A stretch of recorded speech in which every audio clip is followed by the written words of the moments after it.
A nossa palavra hoje será a mesma que deixei para os jovens, no Evangelho de Lucas, capítulo 9, versos 23 em diante.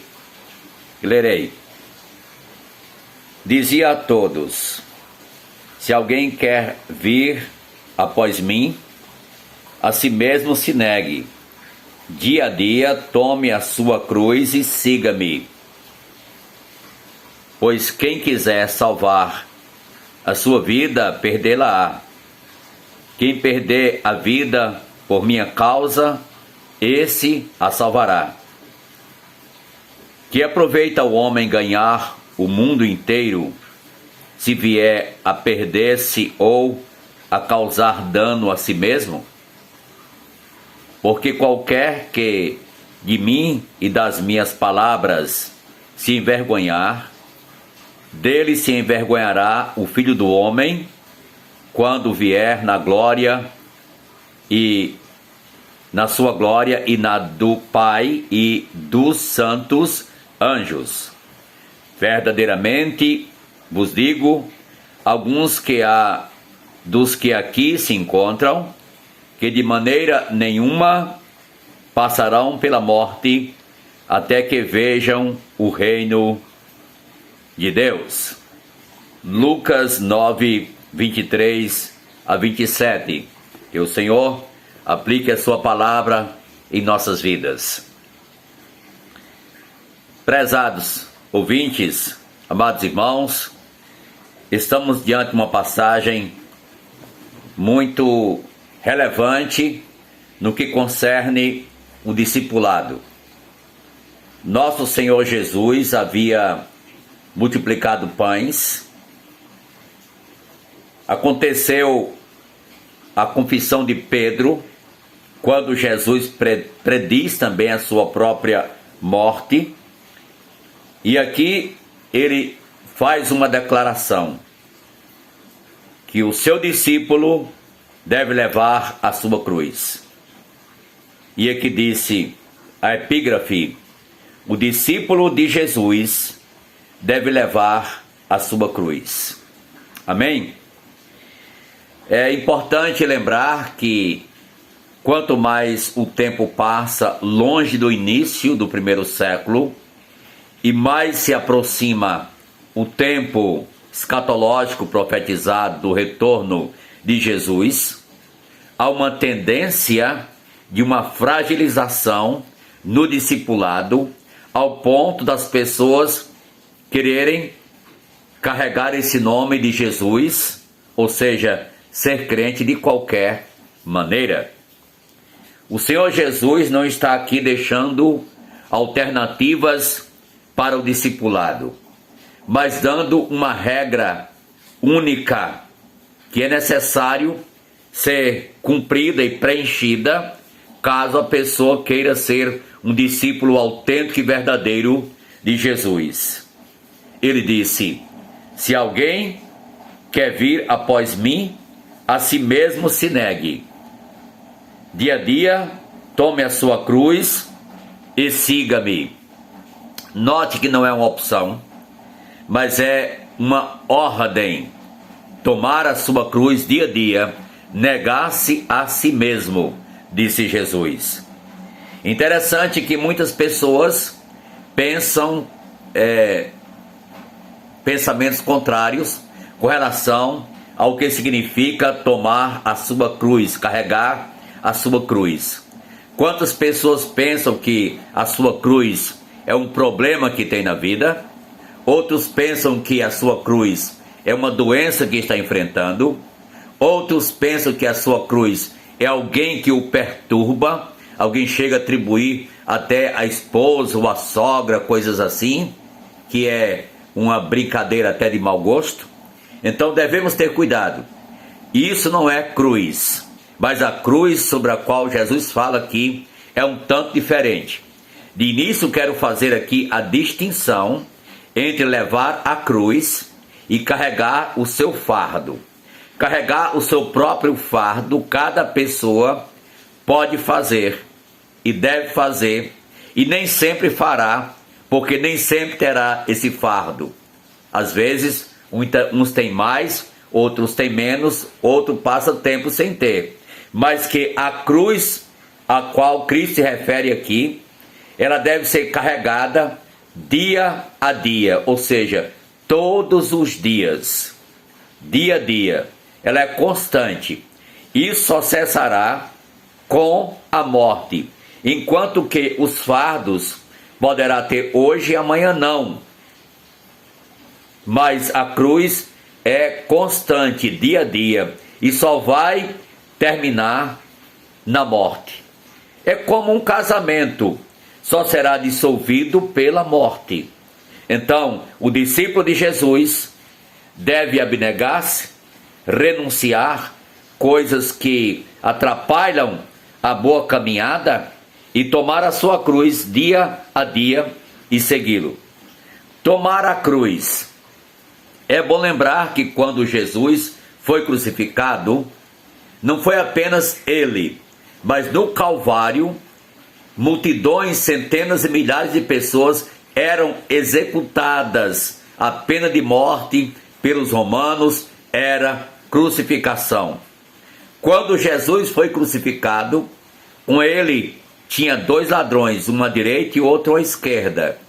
Foi colocado ali como exemplo específico para algo específico. Mas o local era público, era num alto Calvário, Monte Calvário, que ficava na saída da cidade, que ficava à beira da estrada, onde todos passavam e podiam contemplar e podiam ler as acusações da morte de cada crucificado.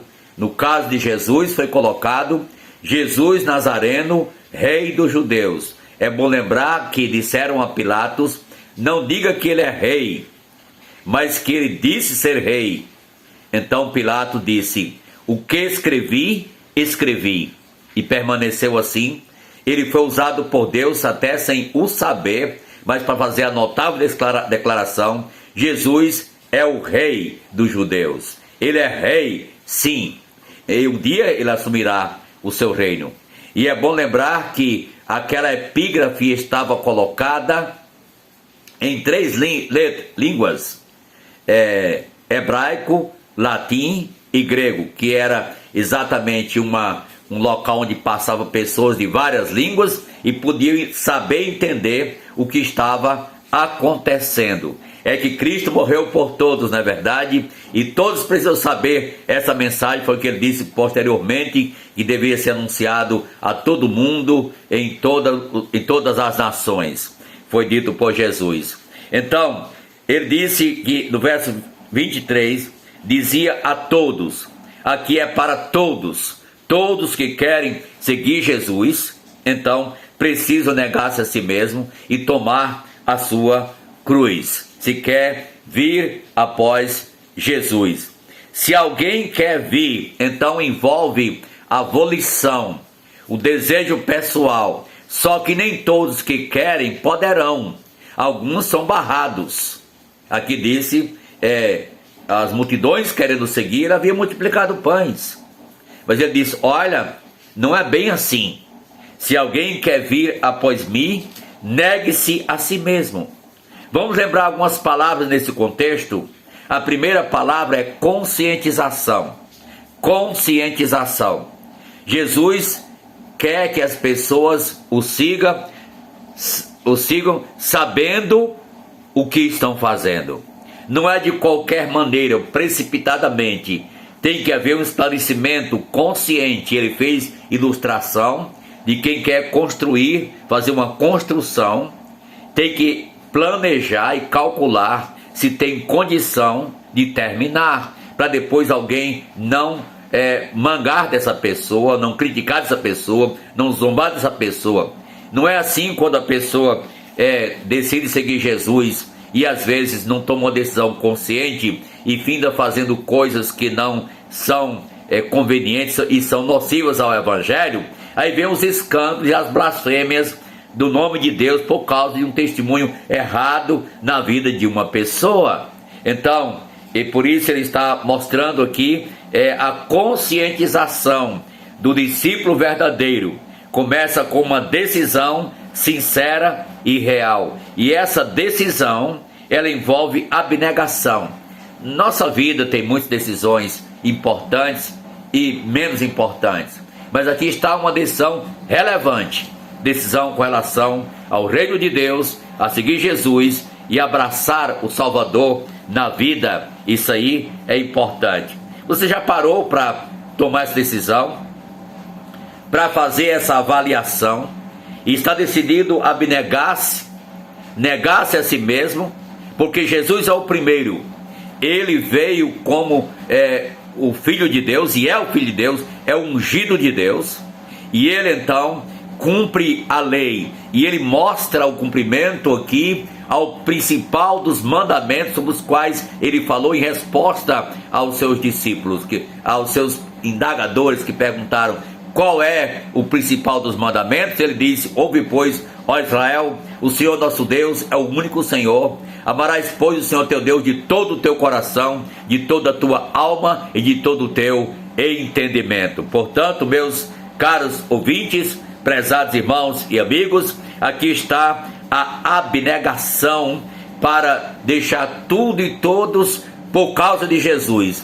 Ele mostrou em Mateus 10 que é acima de pai, de mãe, de filho, filha e qualquer pessoa mais próxima. Ele é primeiro. Amar a Deus de todo o coração. Ele ocupa todo lugar. Aí as coisas funcionarão da maneira certa. Ele deixa claro aqui, por isso disse: negue-se a si mesmo, tome a sua cruz. E a cruz representa morte. Era a maneira de crucificação, a penalidade da morte pelos romanos. Exatamente, era crucificação.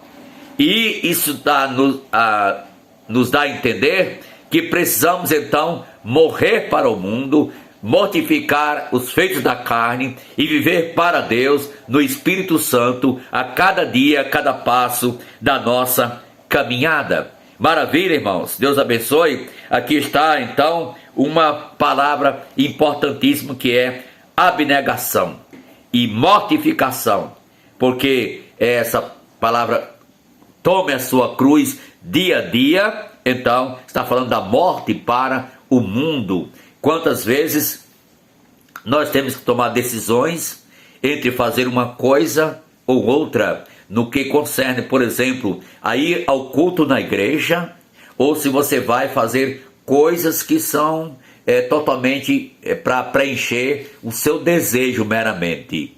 Então, a decisão é sua. O discípulo verdadeiro, está dito aqui Jesus, ele vai ter que negar-se a si mesmo.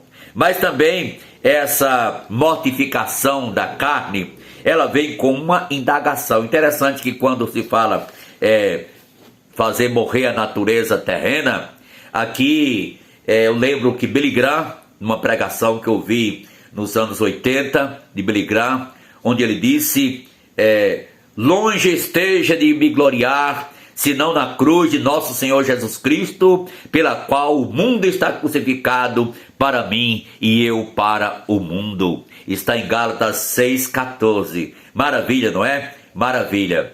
Uma vez, quando novo crente lá em Currais Novos, um seminarista nos visitou e deixou uma passagem da Escritura nesse contexto, quando disse: logo, já não sou eu quem vivo, mas Cristo vive em mim. E este viver que agora tenho na carne, vivo pela fé no Filho de Deus, que me amou e a si mesmo se entregou por mim. Está em Gálatas 2,20. Eu vi isso no início dos anos 80 e nunca mais esqueci. Gálatas 2,20 e 6 e 14, citado aqui, lembrei, Billy Graham. Portanto, a mortificação vem com uma indagação. Qual a indagação? A indagação é: que aproveita o homem ganhar o mundo inteiro e perder-se, ou causar dano a si mesmo? Então, que adianta ganhar o mundo inteiro e perder a sua alma? Essa indagação, ela vem acompanhada de uma comparação, né? A indagação e comparação.